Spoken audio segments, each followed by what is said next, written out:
Alors dans cet exercice, on a la suite un qui est définie par 1 sur n fois n plus 4, et on vous demande dans un premier temps de décomposer en éléments simples 1 sur t fois t plus 4. Alors si vous n'avez jamais vu ce que ça veut dire décomposer en éléments simples, ça veut juste dire que cette fraction, on va la réécrire comme étant quelque chose sur le premier terme, donc quelque chose sur t, plus quelque chose sur t plus 4.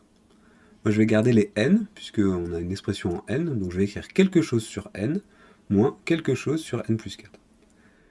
Comment je fais pour passer de là à là? Eh bien, je réduis au même dénominateur, donc j'ai un a sur n, plus b sur n plus 4. Je multiplie ce terme-là par n plus 4 en haut et en bas, donc ça fait a n plus 4 sur n fois n plus 4, plus bn sur n fois n plus 4, d'accord? Je réduis au même dénominateur. Et ensuite, j'identifie, je sais que a fois n plus 4 plus bn, c'est égal à 1. D'accord? Je regarde uniquement le numérateur.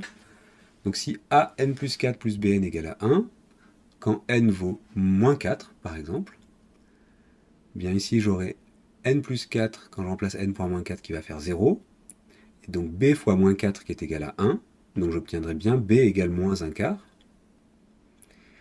Et pour l'autre valeur, je peux prendre n égale 0, donc j'aurai ici bn, et là j'ai a fois n plus 4. Quand je prends n égale 0, ça fait 4a égale 1, et plus 0b, donc ça fait a égale 1 quart. D'accord, donc je vous invite à poser des questions en commentaire si jamais vous n'avez pas compris comment décomposer un élément simple. Mais il suffit de trouver deux nombres a et b, tels que cette fraction est égale à celle-ci, et on le fait ça par identification. Je peux mettre le 1 quart en facteur, pour avoir une expression un peu plus simplifiée. Et là, j'ai résolu la première question. J'ai décomposé ce nombre-là comme une décomposition en éléments simples. Maintenant, je vais devoir écrire la somme de k égale 1 à n des uk de manière condensée. Alors, qu'est-ce que ça veut dire? Eh bien, je vais prendre la somme que je dois calculer, c'est-à-dire la somme des uk. Donc uk, on se rappelle que c'est 1 sur n fois n plus 4. Je peux la réécrire comme étant la somme des 1 quart de 1 sur n moins 1 sur n plus 4. Donc je peux mettre un 1 quart ici en facteur. Là, j'ai les 1 sur n, moins 1 quart, et là, j'ai les 1 sur n plus 4 pour un k qui part de 1 à n. Donc quand k vaut 1, ça fait 1 cinquième, quand k vaut 2, ça fait 1 sixième, etc. D'accord? Donc la première partie, quand k vaut 1, ça fait 1 sur 1, quand k vaut 2, ça fait 1 demi, quand k vaut 3, ça fait 1 tiers, etc.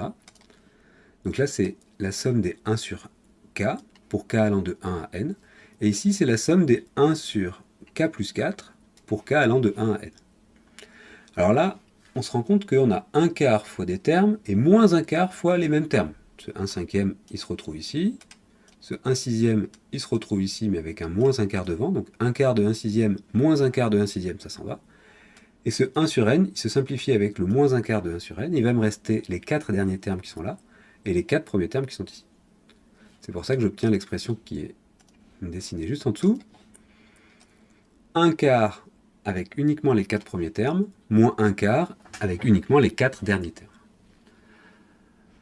La question suivante, ça va être de étudier la convergence et la somme de cette série.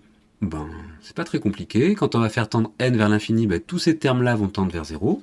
Donc il va nous rester plus que la première partie de l'expression, c'est-à-dire 1 quart de 1 plus 1 demi plus 1 tiers plus 1 quart.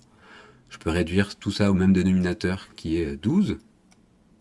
3 fois 4, 12. 6 fois 2, 12. Donc 1 fois 12, 12. Donc 12 sur 12, plus 6 sur 12, plus 4 sur 12, plus 3 sur 12, ça nous donne 25 48e.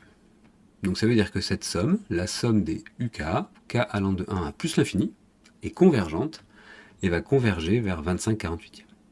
Si je vous avais posé la question de manière directe, c'est-à-dire de calculer la valeur de la suite des uk, il aurait fallu passer par cette décomposition en éléments simples qui permet de voir ce qu'on appelle un télescopage, c'est-à-dire des termes qui vont s'annuler pour pouvoir en déduire la valeur finale de cette série.